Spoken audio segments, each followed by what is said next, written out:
अपने अपने कुर्सियों में बैठकर तो तसल्ली देने वालों की तादाद अनगिनत हो सकती है, मौके वारदात में पहुंचकर तसल्ली देने वाला मुल्क में एक भी रहबर नहीं है,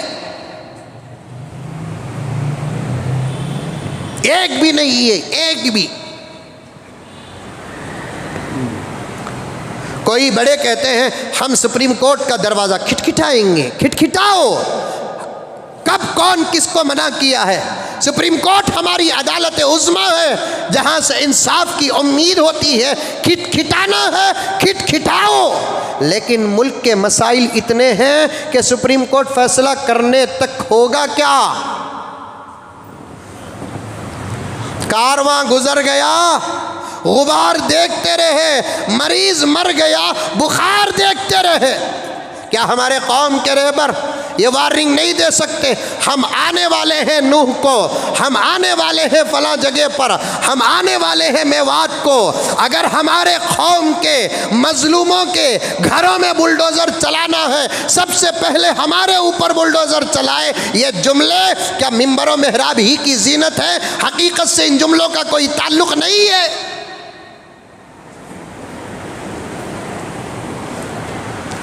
क्यों नहीं चाहते हमारे तंजीमों के रहबरान, हमारे तहरीकों के रहबरान, हमारे जमीयतों के रहबरान, हमारे जमाअतों के रहबरान, हमारे इदारों के रहबरान मौके वारदात में वक्त पर क्यों नहीं पहुंचते? ये सवाल आज इसका नहीं, मेवात के मजलूमों का है, नूह के मजलूमों का है, मणिपुर के मजलूमों का है, जिनके घर तोड़े गए उन घर वालों का है, और रोने वाली माओं का है, आंसू बहाने वाली बहनों का है। कल तक जिनके खिलौने अलमारियों में महफूज हैं, आज वो बच्चे अपने खिलौने टूटे हुए घर की दरो दीवार के नीचे तलाश करने वाले मासूम बच्चों का ये सवाल है। हमारे बड़े दिल्ली में बैठकर, देवबंद में बैठकर, लखनऊ में बैठकर, फुला बैठकर तो वार्निंग देते हैं हम हाई कोर्ट का दरवाज़ा खिटखिटाएंगे, हम सुप्रीम कोर्ट का दरवाज़ा खिटखिटाएंगे, फला होगा, फला होगा, हम घर बंद कर देंगे, हम दुकान बंद कर देंगे, हम हक का साथ देंगे। वहाँ बैठकर कहना अपनी जगह पर, लेकिन मौके वारदात में पहुँचकर खाली दो चार बातें कर दो, घर के टूटने का गम चला जाएगा। तसल्ली से जो सुकून बिल मुसाफा मिलता है, दूर रहकर तसल्ली देने से वो नहीं मिलता।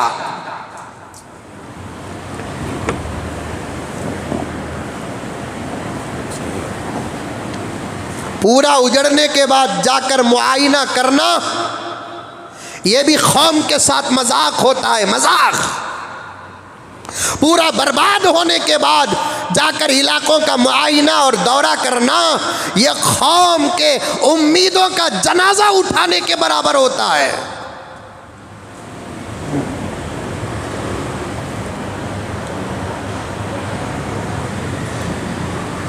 जाओ, जो लोग भड़कने और भड़काने का काम कर रहे हैं, उन तक पहुंचकर आप अपनी जुबान का, अपने इल्म का, अपनी करामत का, अपनी शराफत का इस्तेमाल करो। हो सकता है कि तुम्हारे चार जुमले जिसको सुनकर एक पूरी उम्मत आरास्ता हो रही है, हो सकता है वो करामत काम आ जाए, वो इल्म काम आ जाए, रात की तहज्जुदें काम आ जाए, अंधेरों की आहें काम आ जाए, दुआएं काम आ जाए। जो लोग कहते हैं मुसलमानों को बाइकाट करो, जो लोग कहते हैं मुसलमानों से लेन देन न करो, जो लोग कहते हैं मुसलमान हमारे गांव को न आए, उनके सामने जाकर हमारे कौम के रहनुमा बैठे और उनसे पूछे, साहब ये फैसला आपने क्यों लिया? मुसलमानों से आपको क्या तकलीफ है? कौन सा मुसलमान किसकी माँ की इज्जत लूटा है? कौन सा मुसलमान किसकी बहन की आबरू पे हाथ डाला है? कौन सा मुसलमान किसको धोखा दिया है? कौन सा मुसलमान किस ताजिर का धोखा दिया है? कौन सा मुसलमान किसका मजाक किया है? अगर है ऐसा मुसलमान तो पेश करो, पुलिस से परमिशन लेकर आ जाओ। शरीयत ने, कुरान ने, हदीस ने जो सज़ा तय कर रखी है, हम वो सज़ा हमारे भाई को देंगे, हमारे कौम के नौजवान को देंगे। अगर तुम्हारी बहन के साथ हमारा बच्चा मजाक किया है, इज्जत लूटा है, अदालत क्या फैसला सुनाती अपनी जगह पर, पुलिस क्या फैसला सुनाती अपनी जगह पर, सिर्फ एक इजाज़त लेकर आ जाओ कि इस नौजवानों को मुसलमान उलमा के हवाले कर दो और मुसलमान उलमा शरीयत क्या कहती है इस पर लागू करे। खुदा की कसम, ऐसे नौजवानों को अगर हम संसार न करें तो फिर पूछना। अगर इजाज़त अदालत हमको देती है, ऐसे नौजवानों को हम 100 कोड़े न मारे तो फिर पूछना। तुम क्या बाइकाट करोगे?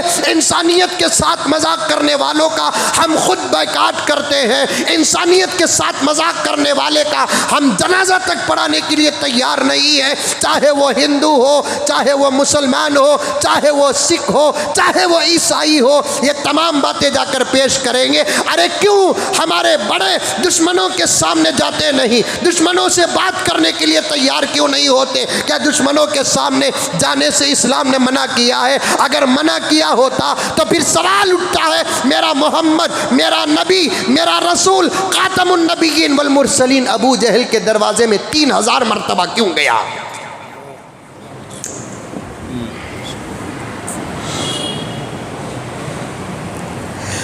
जब तक फील्ड में उतरकर, मैदान में उतरकर काम नहीं करोगे, हमारे कौम के, हमारे कौम के जिम्मेदारों की जूतियां पकड़कर सर में रखकर मैं कहता हूं कि अगर तुम अपने मकाम पर बैठकर ये छोटे छोटे यूट्यूबर्स के चैनल्स में आप अपने बयानात को शाये करने के बजाय बाहर नहीं उतरेंगे तो फिर कौम के अफराद यही बेमौत मरते रहेंगे। और ये सोच में ना रहना, मैं अपने आप से भी कहता हूँ और बड़ों तक इस बात को मैं पहुँचाना चाहता हूँ कि ये सोच में ना रहना कि हमने तो कौम को तसल्ली दे दी, हमारा हक अदा हो गया, दुनिया में तो बच जाएंगे, अल्लाह की अदालत में नहीं बचोगे। ये मरने वाले और मारने वालों से सवाल बाद में होगा। अपने जगह पर बैठकर खामोश रहने वाले या मैदान में उतरकर काम न करने वाले जिम्मेदारों को खबर से लेकर हशर तक ऐसा सवाल होगा जिसका जवाब इनके पास नहीं होगा। जब उम्मत के मुताल्लिक अल्लाह ताला सवाल कर दे, 50-50 साल के बुखारी का दर्ज भी काम नहीं आएगा।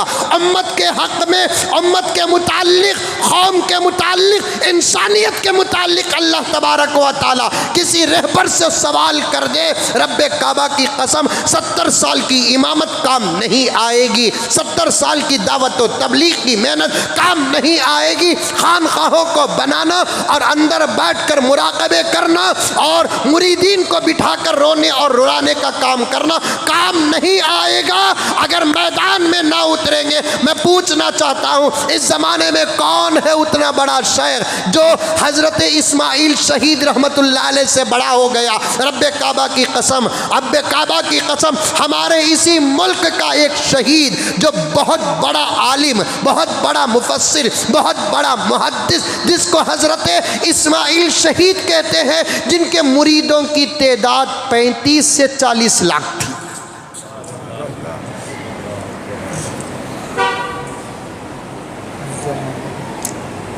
से 40 लाख मुरीदों की तादाद है। और हज़रत इस्माइल शहीद रहमतुल्लाह अलैह के बाद से लेकर अब तक ऐसा कोई शेख नहीं पैदा हुआ जिसके मुरीदों की तादाद इतनी बड़ी हो।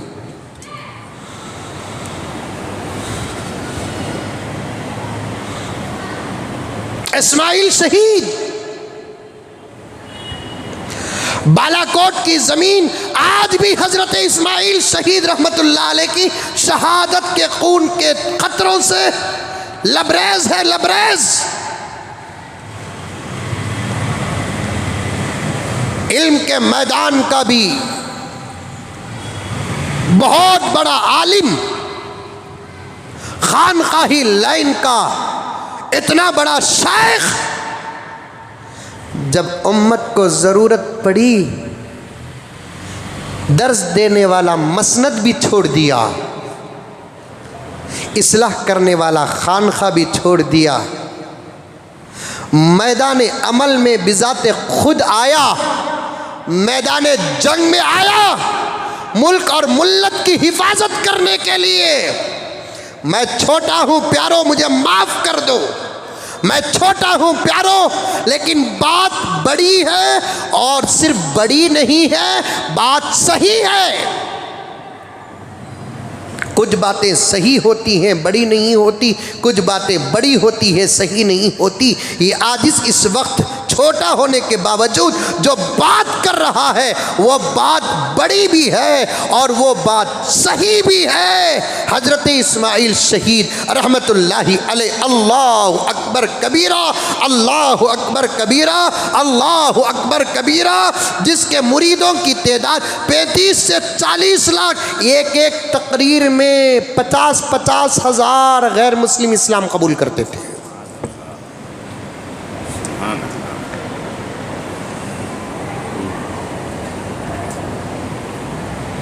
जब कौम को ज़रूरत पड़ी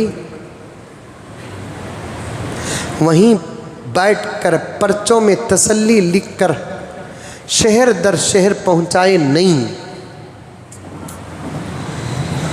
मैदान जंग जिहाद में उतरे, फौज के सपह सालार और कमांडर, जनरल और कर्नल बने। दर्स के वक्त जिनके हाथों में बच्चों को डराने के लिए लकड़ी होती थी, इस्लाह के वक्त जिनके हाथ में मुरीदीन की इस्लाह के लिए असा होता था, जब ज़रूरत पड़ी तो लकड़ी को भी छोड़ दिया, असा को भी छोड़ दिया, जिसको उठाना था उसको उठाया। उसका नाम शमशीर और तलवार है।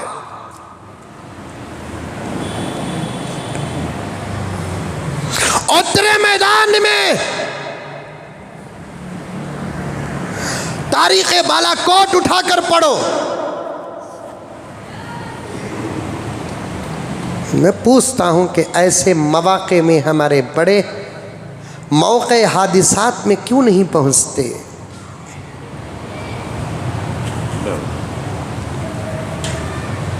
तुम्हें जाना था नहीं क्या हजरत? मैं बड़ाच नहीं ना रे बाबा।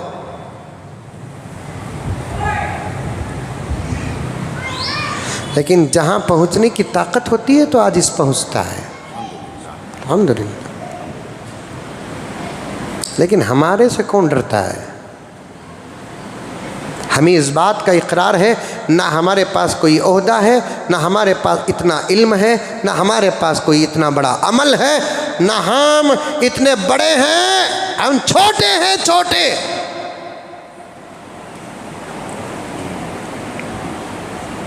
मौके वारदात में पहुँचते। आज भी हमारे कौम के बड़ों के हाथों में वो ताकत है, बुलडोज़र नहीं जालिम हुकूमत को भी रोक सकते हैं। मैं नाम लेना नहीं चाहता, अल्लाह ने आज भी ऐसे बाहिम्मत, बाकरामत ऐसे इंसान हमारे बीच में रखा है जिनकी एक आवाज़ के सामने दुश्मनों के किलों में ज़लज़ले पैदा हो सकते हैं। ये मैं पूरे वसीक़े के साथ कहता हूँ। लेकिन पता नहीं कि वो लोग क्यों आवाज़ नहीं उठा रहे हैं।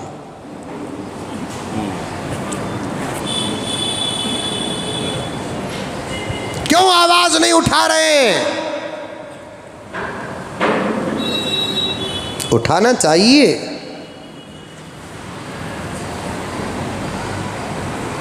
मैदान में आना चाहिए।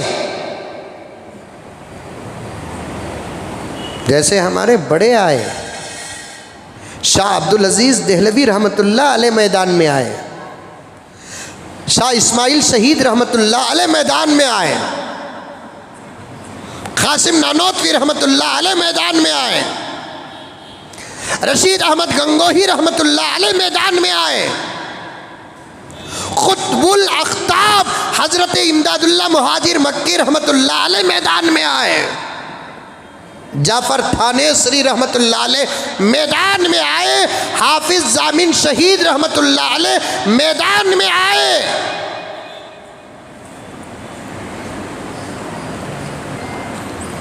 हमारे बड़े आना, बुलडोज़र को रोकने की ताकत अल्लाह ने हमारे बड़ों को दिया है। ये मुल्क किसी के बाप का नहीं है, हमारा है, हमारा।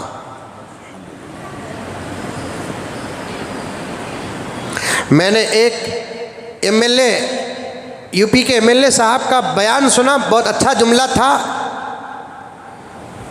उन्होंने कहा कि हिंदुस्तान आज़ाद होने के बाद हिंदुस्तान के मुसलमानों के पास इख्तियार था, चाहे तो वहाँ जाए चाहे तो यहाँ रहे, ये इख्तियार सिर्फ हमारे पास था। समझो बात को नौजवाना, समझो, सुनो, दीन भी सुनो, तारीख भी सुनो, बदलो। इतनी मोहब्बतों के साथ तो शायद नाराज ना होना, आपके माँ बाप आपको नहीं समझाए जितना इस वक्त के उलमा समझा रहे हैं आपको।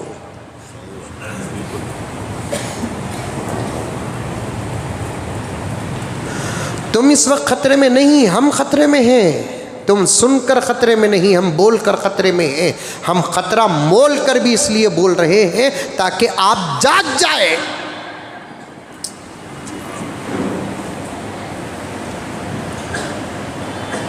हमें भी हुक्म आ रहा है, गुजारिशात आ रहे हैं, मौलाना देख को हालात ख़राब है, हालात ख़राब हैं। हमने हमारे बड़ों की, सहाबा की, नबी की ज़िंदगी को सामने रखा कि मक्के के हालात से ज़्यादा ख़राब तो नहीं है।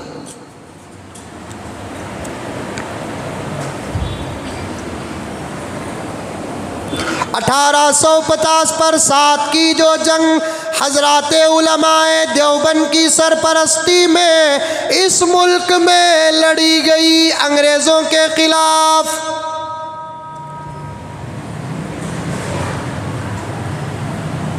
तारीख के पहलू गौर से सुनो प्यारो। 1857 जिसको अंग्रेज ने गद्दारी की जंग कहा, जंगे गदर कहा,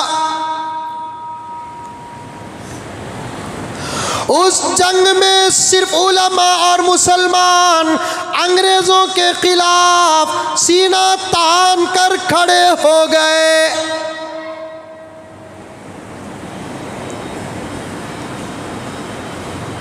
ये एक सफ़ा तारीख का नहीं मालूम। मेरा दिल चाहता है इलेक्शन के कानून ऐसे बने हमारे मुल्क में जो मुल्क की कम से कम 500 साल की तारीख का एग्ज़ाम देकर पास होता है, वही कॉरपोरेशन का इलेक्शन लड़े, असम्बली का इलेक्शन लड़े, पार्लियामेंट का इलेक्शन लड़े। तब पता चलेगा कि कौन जीत कर, कौन पास होकर इलेक्शन लड़ सकता है।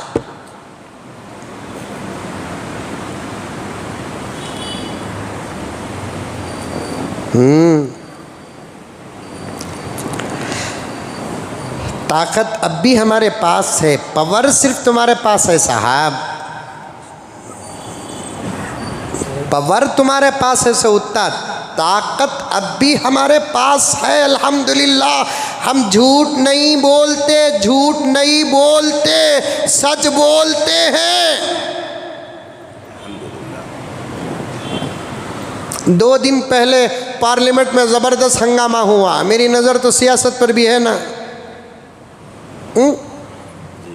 मैं किसी पार्टी का नहीं रे बाबा, इन्हों ही हमारे बिल्कुल निहायत दोस्त, इन्हों कुछ मुझे वीडियोस भेजते हैं। अब तो मैं भी ख़तरे में ही भाई। 2 दिन पहले पार्लियामेंट में बड़ा हंगामा हुआ मणिपुर और नूह के तशद्दुद को लेकर। पॉइंट बता रहा हूँ, पार्लियामेंट में क्या हुआ वो नहीं बता रहा हूँ, मुझे क्या ज़रूरत है। उसमें अपोजिशन लीडर जो थे, जो कई दिन पार्लियामेंट से बाहर रहकर फिर अंदर गए, इशारा समझ रही नहीं? अरे समझ नहीं। उन्होंने बहुत चीख चीख कर बड़ी अच्छी बातें भी कही, समझ में ये बात, उनको भी हल्का सा पावर आ रहा है। कौन की एक हक बोला तो बस मेरी सोच, दीवाना भी अगर हक बोलता है ये आदिश उसे भी सलाम करता है।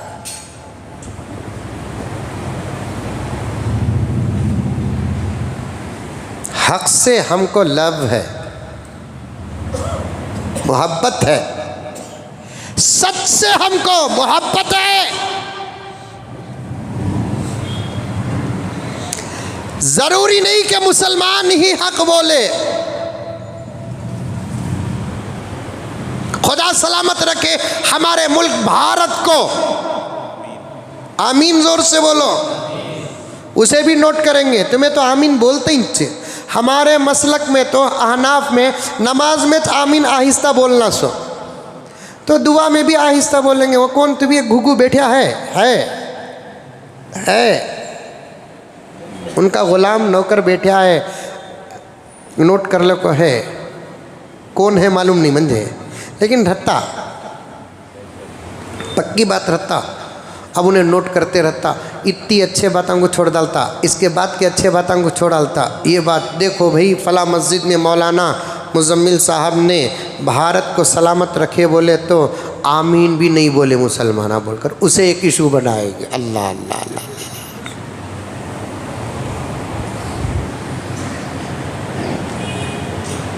उनको क्या मालूम, उन दीवानों को, पागलों को, कि हम हमारे मुल्क की हिफाजत और सलामती के लिए खाने काबा का गिलाफ तक पकड़ कर दुआ करते हैं। यही मेरे साथी एक मरतबा उम्रे में मेरे साथ थे। एक मरतबा हम लोग निकले तो इनकी ज़ुबान से निकलता है कि हज़रत आज हमारे मुल्क के अमन व अमान के लिए तवाफ़ करेंगे। जिस नीयत के साथ तवाफ़ करते हैं अल्लाह तबारक व तआला वो नीयत पूरी करते हैं। कायनात का सबसे मुक़द्दस ज़ात जिसके सदक़े में कोई माने के ना माने